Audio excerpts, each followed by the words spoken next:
very nice to be here again. As John said, I used to be a visiting professor here, and in fact I think I was a visiting professor when we actually moved into this building, so I remember it when it was slightly less chic than it is now. And in fact, this is definitely the first ever talk I've given in a lecture theatre named after a luxury goods brand. So clearly I'm going up in the world. What that has to say about the circular economy, I think I'm slightly less sure, but nonetheless, it is really good to be here. I'm going to be sort of like occasionally looking down at my notes because what I'm trying to do today is I'm trying to give a talk about a research project that I'm currently kind of involved in on one hand, which is called Centre for Understanding Sustainable Prosperity. And I'll talk more about that and what I understand by sustainable prosperity later.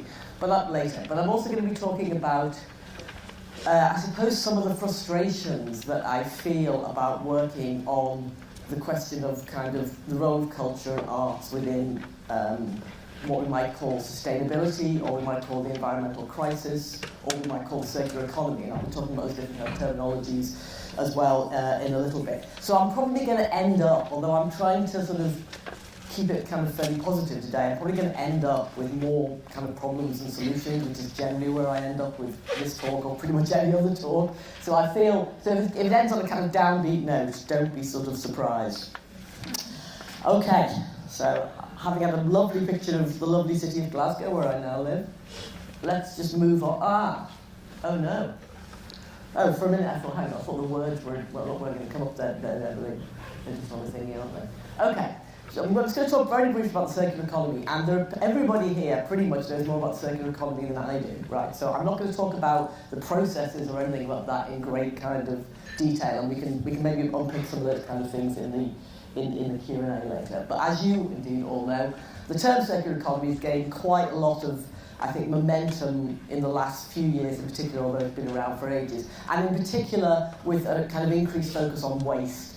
And I suppose in terms of waste, we tend to think of kind of plastic waste now, and then we tend to think of plastic waste, and we think of David Attenborough and Blue Planet, all that sort of stuff. So it's, it's contemporary, it's fashionable, it's kind of having a moment. At least the discourse about waste is sort of having a public, mediated moment at the moment that we can, other aspects of environmental crises aren't kind of having, and that's clearly sort of a good thing. And practice, as you know, many people here know more than I do. What's meant by the circular economy is quite sort of broad. Practice ranges, as John's indicating, from simply kind of upcycling, recycling, reuse, to whole rethinking of kind of business systems and ways of producing and consuming goods. But the resource calculations, i.e., is it better to recycle, upcycle this, do this completely differently, stop doing it, is always quite a kind of complicated conversation. So I was in a session not that long ago about coffee and kind of, is it better to go to your local coffee shop, have a cup of coffee sitting inside in an actual cup? It's clearly worse of all to take it away in a recyclable cup. Is it better to make it at home? These kind of things. And the calculations, once you get down to actually working out where the waste happens, in any kind of large system, are very kind of complicated. So one of the things that's difficult, I think, about this is that the problem of waste is a very obvious problem. The solution to the problem of waste tends to be quite somewhat more complicated, and the answer isn't always as apparent as people think it is, and that can sometimes politically make it a slightly kind of harder sell, or at least a slightly harder thing to understand. And this is just a quote from Tim Jackson, who I'm working with on the CUSP project.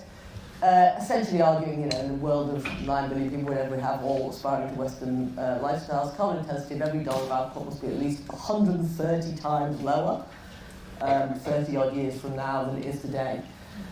And by the end of this century, we need to be kind of taking, carbon out of the atmosphere, not adding to it. And even with a more circular approach to the economy, we are a hell of a long way from doing that.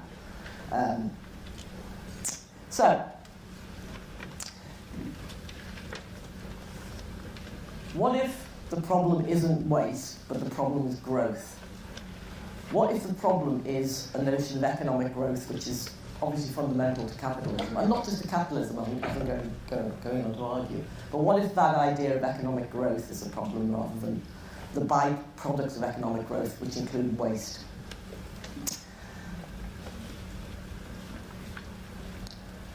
So the circular economy is sometimes seen, and I'm certainly not suggesting that's what the kind of ideology of it is here today, but it's sometimes seen as a kind of form of green growth, a better way of managing growth. So we can kind of continue to grow the economy, we can continue to expand in terms of wealth and possessions and lifestyle and all those kind of things, but we'll do it in a kind of green way. We'll do it in a more environmentally sustainable way. And this seems to me to be a highly problematic, let's just leave it at that, a highly problematic kind of assumption about the way things are going to develop in the future. There's clearly a much more fundamental rethinking is required than simply assuming that we can consume more efficiently produced goods and that will somehow answer our problems. And as such, there's a sense in which green growth, and this isn't always how it's sold, but it's certainly how it's sold in some kind of circles, doesn't have to disrupt the current economic model. I can have a form of capitalism pretty much like this one, but more environmentally sustainable. We can carry on buying stuff, we can carry on travelling around, we can carry on basically with the model of society we have, but we just recycle a bit more and stop buying plastic bottles and all instead buy those other kind of, branded bottles which aren't plastic and maybe just sit in the coffee shop rather than take the coffee away and all that kind of stuff. And it's a fairly minimal change and it's something that we have to be conscious of, but it's all doable and kind of fine. And I'm actually not suggesting anyone here is saying that, but I'm saying that's part of the kind of rhetoric of these sort of things.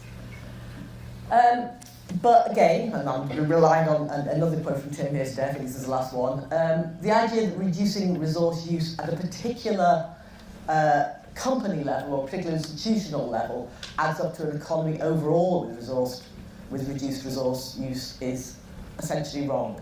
And Tim's argument here, and I think there's quite a lot of evidence for this, is that part of the argument about circularity is the more efficient way of making goods. If your company gets more efficient at making goods and can make them at lower input costs, under a kind of capitalist model, essentially its profits will raise because it's having a more efficient process. Those profits will somehow be recirculated into the economy. You'll either pay your workers more or you'll pay your shareholders more. Somebody's wealth increases, somebody's consumption levels increase. So efficiency within particular organisations can actually lead to further growth in the system overall because wealth is being created by more efficient processes. So again, the question is it waste that's the problem or is it growth? Is it in a sense capitalism that's the problem of the environment? And what do we do about that if it is the case? So it's at that system level, I think, that the idea of growth needs to be kind of challenged and addressed. And I'm not going to do a big kind of degrowth talk here in case anyone's looking forward to that. I'm simply suggesting that it's the idea of kind of growth itself that we need to be sort of thinking about. We need to be thinking about that at a kind of systematic level. So that's, in a sense, the circular economy or circular economy for this talk. The term that we tend to use in the project that I'm working on is sustainable prosperity, which is Tim Jackson's term. And the idea of sustainable prosperity, which again, has its problems, I think, is how do we live prosperous lives? And by prosperous, I mean thriving. How do we thrive? Not just exist, but how do we thrive? How do we live well? How do we live a good life, an enjoyable, meaningful life on a planet with, finite resources and facing massive kind of environmental challenges? So that's the kind of idea of sustainable prosperity. It isn't just sustainability, which is obviously would be a good thing if we had it, but it's how do we make the challenge of living more sustainably actually allied to living better in some way, to thriving, to living more kind of meaningful, connected, happy kind of lives. So that's what the term means.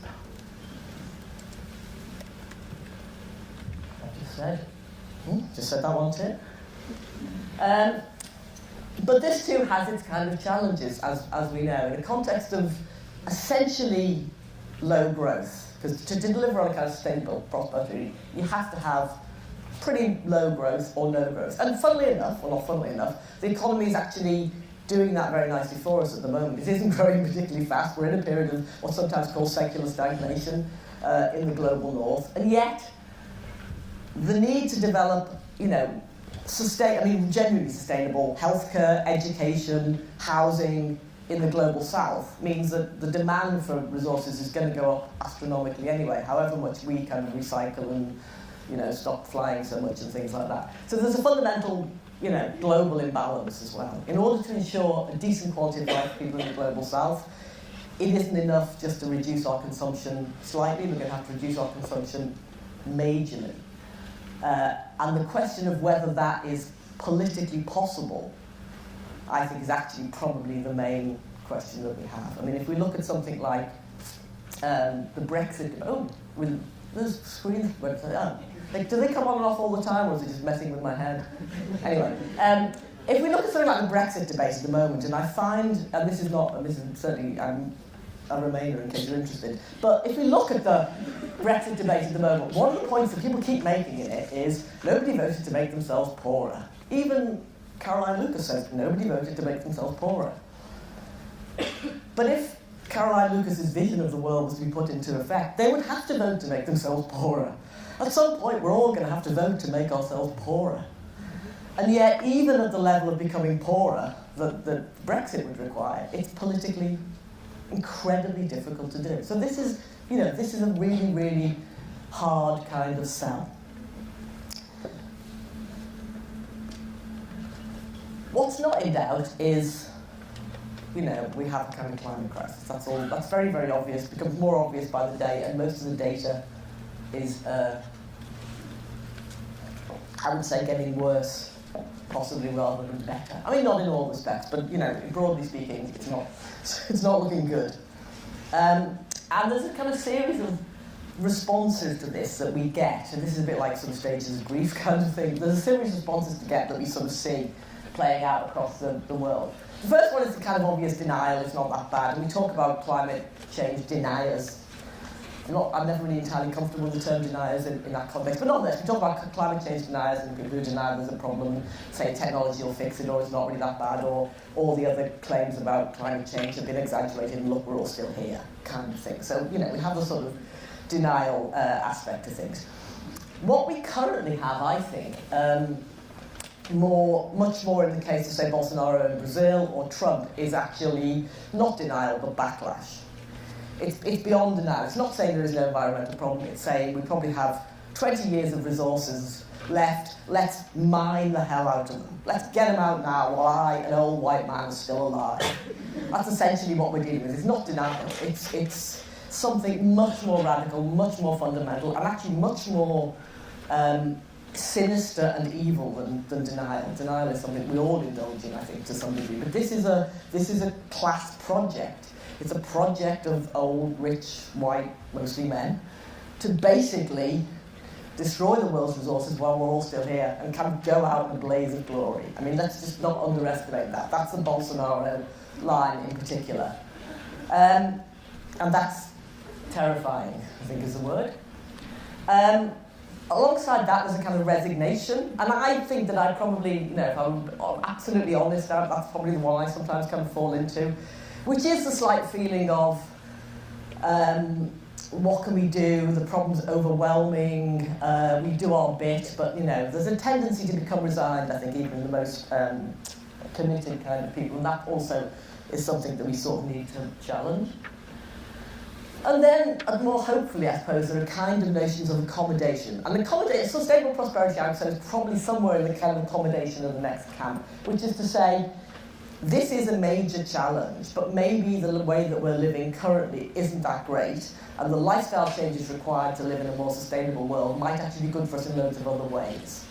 So we know there's a kind of mental health crisis. We know that, people are overworked and unhappy and stressed and, buying stuff to compensate themselves and all those kind of things. Maybe there's a way of living which would not just be living with less, but actually living better.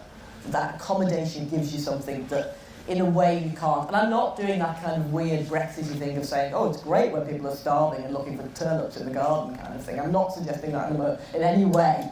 That being driven to sort of, extremes of poverty or dislocation is a good thing. But simply that given that we have to face this challenge anyway, it's not like Brexit, it's not an option. Given that we have to face this challenge anyway, can we think about it in ways that make us kind of live, kind of radically differently?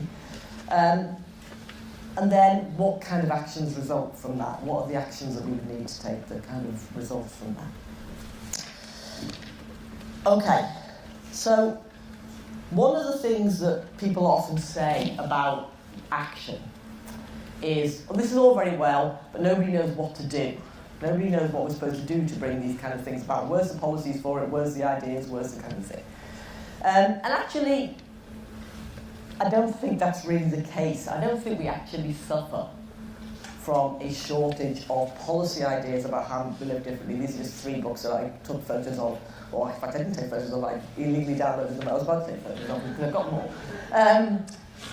Very recent sort of popular books about living differently, living more sustainably. So Kate Oakley, Donut Economics, Catherine Trebek and Jeremy Williams, Economics of Arrival, and Rutger Bregman's Utopia for Realists. I mean, all of these books are full of policy prescriptions. And they're all full of actually pretty sensible policy prescriptions. None of them, this is not necessarily kind of storming the Winter Palace. This is relatively things that you could actually do if we politically decided to do them. So my argument is it's not a lack of policy. It isn't really that we wouldn't know what to do about dealing with the environmental crisis. It's just that there isn't any. The political will is very, very difficult to find. The desire to do this, the political will to do this, how you actually do this, deciding to do it is the problem, not actually doing it. As somebody said quite recently, in a world where these ideas were possible, they wouldn't be necessary, because we'd already be there. We'd already have made that kind of decision to change our lives. It's not knowing how to do it, it's wanting to do it. And that's, I think, understandable, because it's a process of loss. Even if we think we can live better, more happy, sustainable lives, ultimately, the process of getting there is not, a picnic. It's a process that's going to involve quite a lot of loss and change. So there are lots of policy prescriptions around of how to do this, but there's something more fundamental in some ways that's blocking us, and that's a kind of political thing. It's about power, it's about who has power. But there's also, I think, a journey of imagination, or an imaginative leap that needs to be made, different kind of ways of thinking, and that's what I'm going to come on to in the last sort of bit of the talk, because that's, I suppose, what we're talking about today, and the session, the title of the next session speaks to this. Can art change the world? Is there a role in getting to here, which is just thinking about the policy of it from where we are now, for the arts and kind of culture? What's the role of that? What's the role of cultural understanding? And I'm using culture in the kind of broader sense. I don't just mean, could art galleries, use longer lasting light bulbs, obviously. I don't just mean that. And I don't even just mean, can people who are called artists write better novels or make movies or anything? It's not, I'm not limiting in that way, but I'm trying to think about the cultural kind of imagination and the sense of things that we draw on from a kind of artistic and cultural background and perspective, and what can that offer to this fundamental kind of mental shift that's required, I think. And as I say, I'm not suggesting that even if we all make the mental shift, that the process of doing that is kind of easy. This is Amativ Ghosh from his book, The Great Arrangement, which many of you might have read. I think he's a little bit hard on kind of artists here, but I do kind of take his point when he says, when future generations look back upon the Great Arrangement, they'll certainly blame leaders and politicians at the time for their failure to address the climate crisis, but they may well hold artists and writers equally culpable. I think equally culpable is probably a little bit harsh, but I do really like his final point, for the imagining possibilities is not, after all, the job of politicians and bureaucrats. Now, I mean, obviously lots of politicians historically have been involved in the imagining possibilities, but what he's essentially saying here is there is culture which engages in all sorts of different ways with the environmental crisis, but somehow the reimagining that's required isn't happening enough, or isn't happening yet, or isn't happening in a profound enough way. So whatever artists are, I suppose, to be kind of doing in this, it's not happening enough. And it's not that it isn't happening. I mean, if you did a Google search for art and environmental projects, you'd find that, the numbers have gone up quite a lot in recent years. There are lots of them. There are people who make art about the environmental crisis. There are people whose artistic practice is involved in different kind of processes of waste reduction or circularity. There are people who are, I suppose, artists who are politically engaged in these kind of debates. So it's not that nothing's going on, but maybe there's a more fundamental way in which this could be happening, and what might that look like, and what might that be, I suppose, is what I want to kind of think about. So, given the situation I've laid out, what can culture, in the broader sense, possibly offer to this whole sort of debate? Because climate change isn't fundamentally a technical problem, although there are technical problems.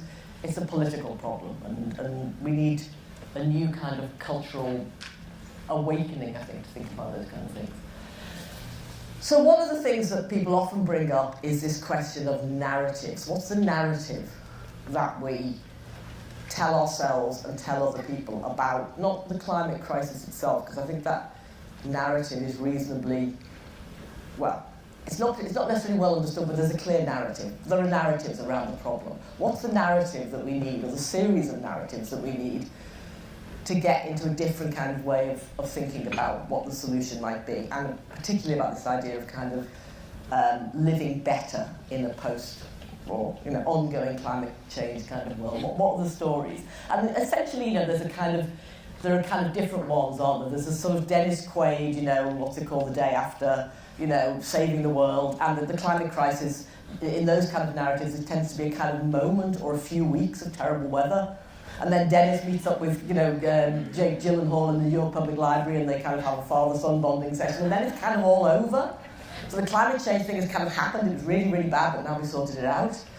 Or there's a kind of a narrative of if only we, or there's a kind of much more despairing kind of, the road type narrative where you are, it's just you left in the world with your kids, and it's kind of feral, and you're kind of, and that's quite a strong narrative, particularly in both in novels and in films and TVs. We're living in a kind of, I don't know, Game of Thronesy, medieval kind of world, we're kind of wandering around and fighting with one another. And it may well get to that, who knows, but that's one of the kind of narratives.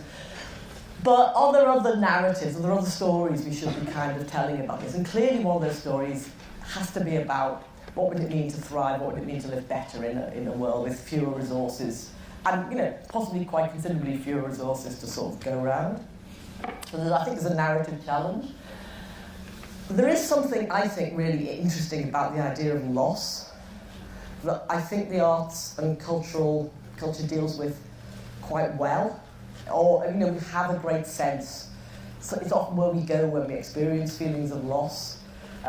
It's often very important to us, a periods of loss and a periods of kind of mourning or compensation. This is a great kind of literary and artistic tradition.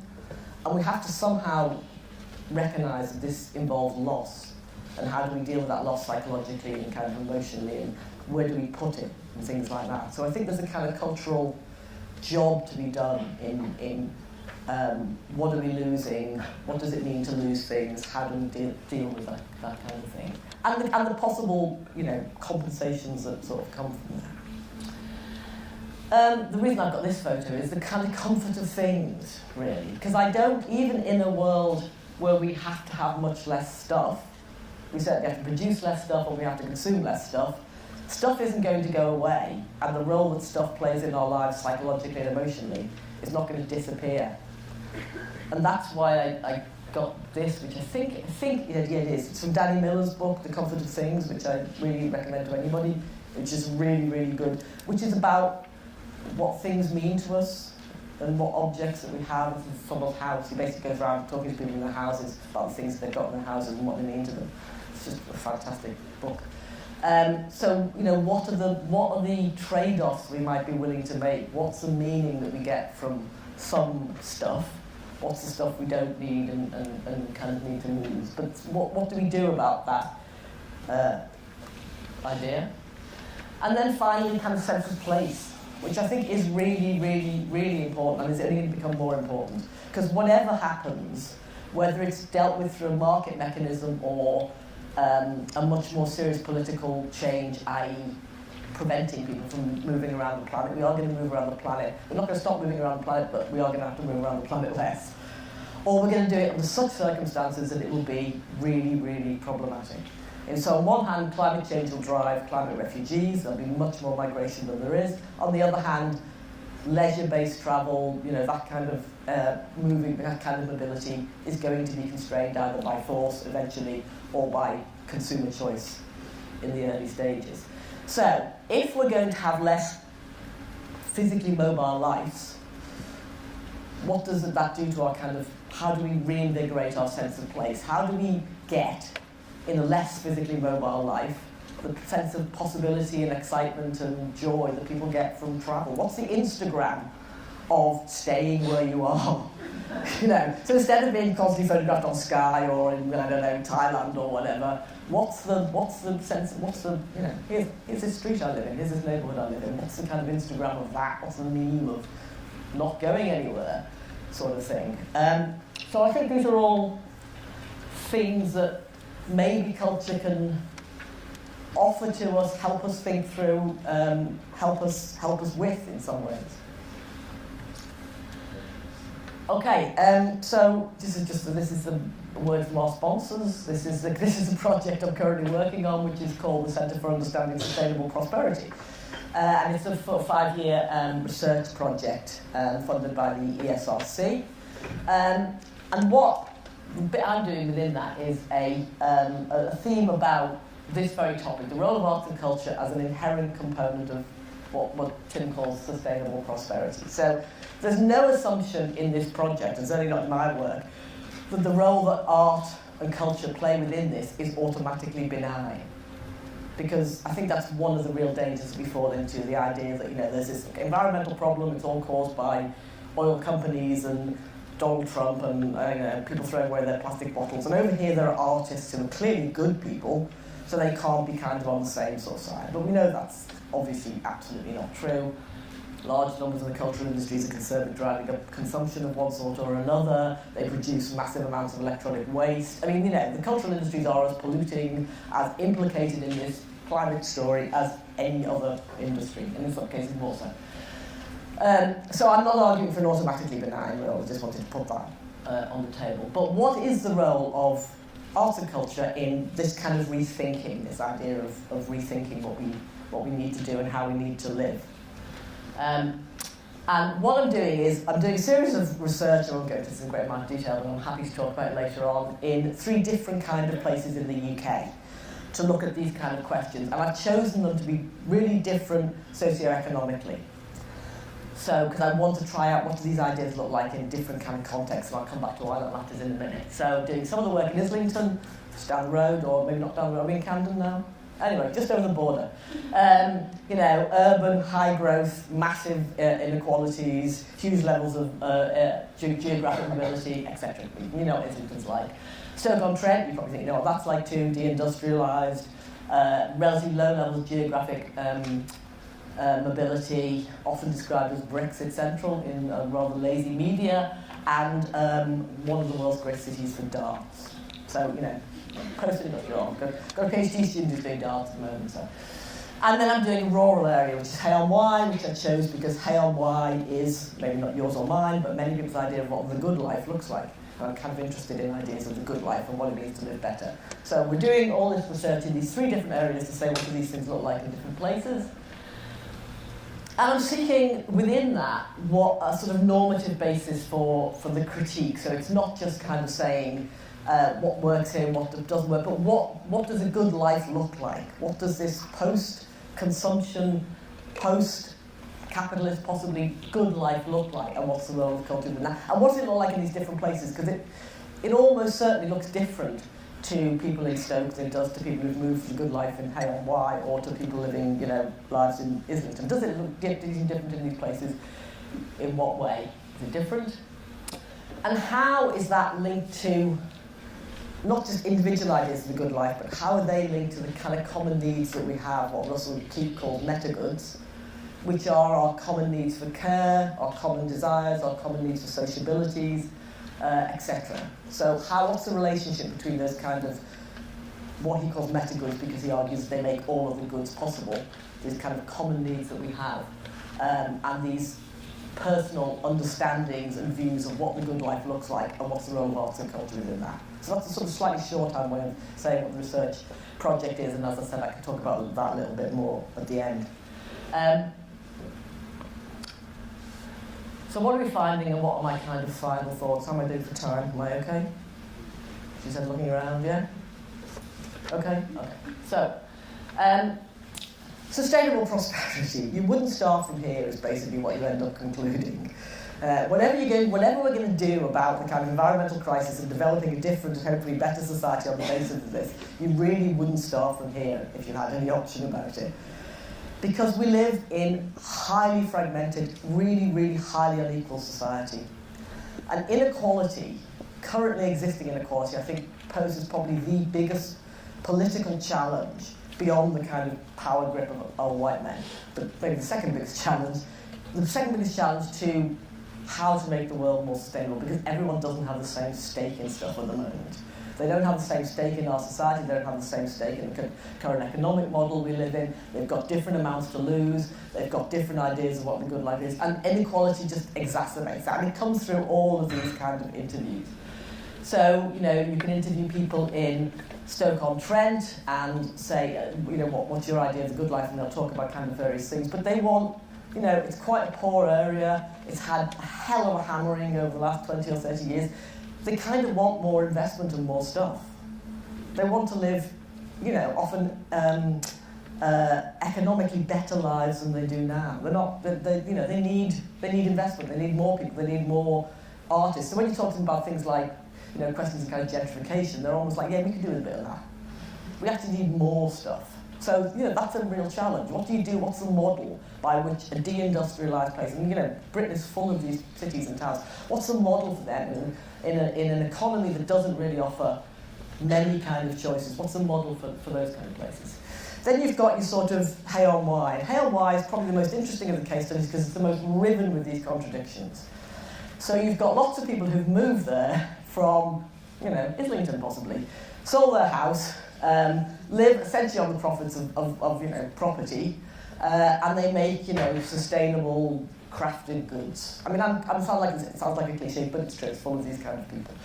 So, in one hand, they have benefited from the completely existing economy, and they've taken the benefits of that completely existing economy, and they're in their 40s and 50s and 60s, and they're living on that rentier money, but they're doing it very sustainably. Which is great, but this is clearly not an option for most people, and it doesn't really allow you a very moral high ground with which to complain about the fact that all your neighbours are not recycling or not, you know, keep insisting on going away for the weekend or something like that. So it's absolutely riven with these political contradictions of kind of class and possessions and things like that. So essentially you really wouldn't start from here. We have to somehow tackle the problems of inequality, because there's no solution to this that doesn't or isn't also a solution to the kind of inequalities we have. And if we think of the inequalities in Britain as being profound, clearly they're even more profound at a global level. So, you know, the two things absolutely go hand in hand. They can't kind of freeze the situation. Some people are going to have to give up more, basically. They're just going to give up a hell of a lot more than other people. This can only work with some kind of massive redistribution of existing wealth. And I think we really need to acknowledge those contradictions and tensions. I'm expecting that the rest of the day will probably be a bit more upbeat than I tend to be. But I do think that one of the problems, and I've come across this in other aspects of dealing with kind of arts and culture, is that sometimes the contradictions within ourselves are not always things that we kind of want to acknowledge, the tensions that exist, that we also, you know, even pretty much everyone in this room would have to be a lot less materially well off in a sustainable world. And that's, you know, no one's going to be jumping for joy at that. But we have to kind of acknowledge that and talk about it and think about what would we actually be willing to give up and how would we actually want to change our lives, and, you know, what's the consequences and politics of that. But also within the arts itself, there's no suggestion in my mind, certainly, that the role that arts and culture plays in this, as I said, is completely benign or isn't riven with kind of contradictions and tensions. And even my sustainable craft makers living in Hay on Wye on the proceeds of their house in Islington are flogging their goods online across the world to relatively well-off consumers who buy handcrafted goods made in Hay on Wye. So, you know, the whole thing is riven with a whole series of contradictions and tensions. And that doesn't mean that anyone's behaving in bad faith or these are bad people or anything like that. Just that we just need to acknowledge those contradictions and tensions a bit more, I think, than we sometimes do, including in ourselves. And we need, I think one of the things, alongside the other things I said earlier about robots and culture, I think we do, increasingly need spaces, and actually sometimes physical spaces, for sort of dialogue and understanding across these kind of things. And they're not always the spaces that you think about. So the other thing that's been interesting about doing this work is somewhere like Stoke-on-Trent, where you're often told when you go there to look at the role of arts and culture, oh, well, there's a theatre here, and there's the cinema here, you should go and talk to these people, but of course there's not that much arts and culture that goes on, there's not that much stuff, and then of course you find it's absolutely full of it. But the darts halls, places where people play darts in pubs, and there's the Britain's best darts league is in Stoke. 5 of the last 10 world champions came from Stoke. It's the Barcelona of darts. It's genuinely one of the world's great places to do this. That's the spaces, the cultural spaces that matter to people there. In far more than the very good but kind of local theatre. So what are the kind of cultural spaces actually matter? What spaces, the cultural spaces in the broadest possible sense, where these kind of things go on? And the idea of growth, just finally. I think that the idea of growth is, something that, it probably has been around forever, but it's certainly something in a kind of Eurocentric context that we inherit, at least from Romanticism and probably a lot earlier on. And I don't mean economic growth by that. Very central to many kind of artistic traditions is the idea of a life without limits. Reinventing yourself. It's a great bohemian kind of idea. It's not about constraint. It's not about reduction. It's not about not doing stuff. It's the idea of freedom, life without limits, challenging yourself, all that kind of stuff. And it's really, particularly in Europe, it's really deep in that kind of Eurocentric kind of culture, I think, the idea of growth. And in a way, who wants to be opposed to that? Nobody wants to be on the side of constraint. Nobody wants to be on the side of non-freedom. Nobody really wants to be on the side of non-choice. But we're sort of increasingly going to have to be, in some way or other. And what do we do with that? What do we do with that really important, fundamental kind of, Enlightenment legacy? One of the few bits of the Enlightenment legacy we might say is good. That idea of, you can be whoever you want to be. You can reinvent yourself. You can think differently. You can be free. That's important. We want to hang on to something of that. But that is within a context of, colonialism, imperialism, capitalism, Western growth models. That's what it's allied to. What's an idea of a life without limits within a life which has to have serious limits? And how do we rethink that? And I think that's it. So thank you very much.